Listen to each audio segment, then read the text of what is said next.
সংসার নামক প্যারাটা যার মাথায় একবার ঢুকে গিয়েছে সেই বুঝে সংসারের কত ভেজাল আর কত প্যারা তাকে মাথায় নিয়ে চলতে হয়। সকালবেলা দুপুরবেলা সারা দিন রাতে কি খাবে কি পরবে বাচ্চা কাচ্চা কীভাবে মানুষ করবে সেগুলোই ঘুরপাক করতে থাকে। সো হ্যালো এভরিওয়ান, আসসালামু আলাইকুম। সবাই কেমন আছেন? প্রথমে কতগুলো মাছ ধুয়ে নিতেছি, আর এই মাছগুলোর নাম হচ্ছে সাগরের বাইলা মাছ। আর এই মাছগুলো অনেক মজা ছিল, তো আমি আধা কেজি এনেছিলাম আর সেগুলোকে লবণ দিয়ে কসলায় কসলায় ধুয়ে নিচ্ছি।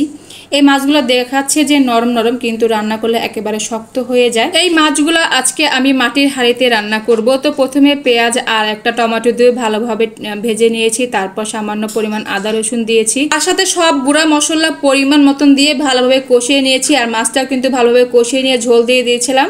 এদিকে কয়েকটা কাঁচামরিচ দিয়ে দিয়েছি উপর দিয়ে।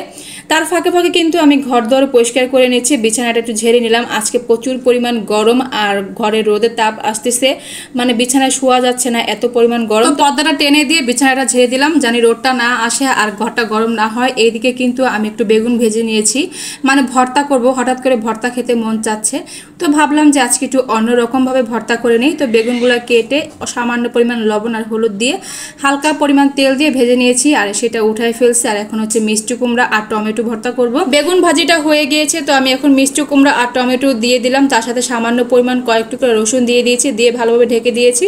রান্নার পাশাপাশি আমি সব ফার্নিচারগুলো মুছে নিয়েছি। আর এই যে টিভির পর্দাটা, আপনাদের ভাইয়া যতবার টিভি দেখবে ততবার উপরে উঠায় রাখবে, কখনোই টিভির পর্দাটা নিচে নামায় দেয় না। মাঝে মধ্যে মনে হয় টিভির পর্দাটা টেনে ছিঁড়ে ফেলে। পর্দাটা কেনা হয়েছে জানি টিভিতে কোনো ধুলাবালি না পড়ে এর জন্য, আর সে বারবার শুধু একই কাহিনী করে।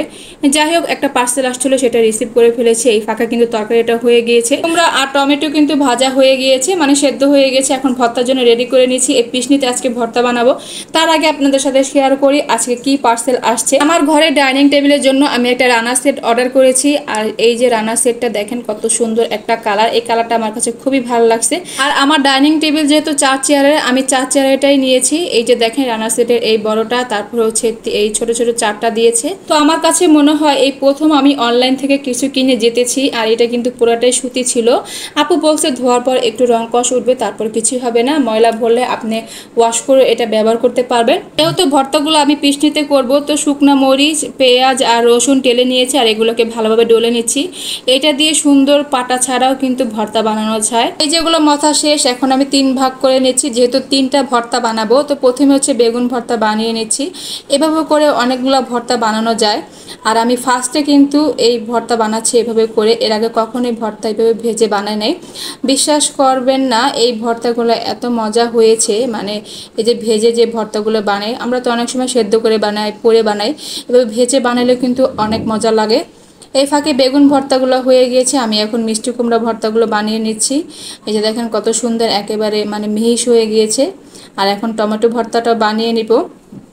যাই হোক, ভিডিওর ফার্স্টে বলতেছিলাম যে সংসারের জন্য আমরা কিন্তু সব কিছু করতে পারি। এই যে রানার সেটটা কিনেছি, আমি কিন্তু অল্প অল্প কিছু টাকা জমিয়ে তারপরে এই রানার সেটটা কিনেছি। আর যেহেতু মেয়ে মানুষ, অনলাইনে কিছু ভালো জিনিস দেখলে আসলে কেনার জন্য মনটা খালি উড়ু উড়ু করে। আর যখন হাতে কিছু টাকা আসে তখন মনে হয় সংসারের জন্য এই জিনিসটা করি বা এটা কিনি, সংসারটাকে আরেকটু উন্নত করি। এটা মনে হয় আমার না, সব আপুদের ক্ষেত্রে এটা হয়ে থাকে। গতকালকের কিছু তরকারি ছিল, সেগুলো গরম করে নিয়েছি। আর দুপুরবেলা খাওয়া দাওয়া শেষ করে বিকালবেলা একটু রেস্ট নিয়ে তারপর তৌসিফ পড়তে বসছে।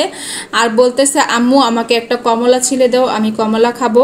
আসলে ও কিন্তু সচরাচর এই ফলটা খেতে চায় না, কেন যে আজকে খেতে চাইছে তা আমি জানি না।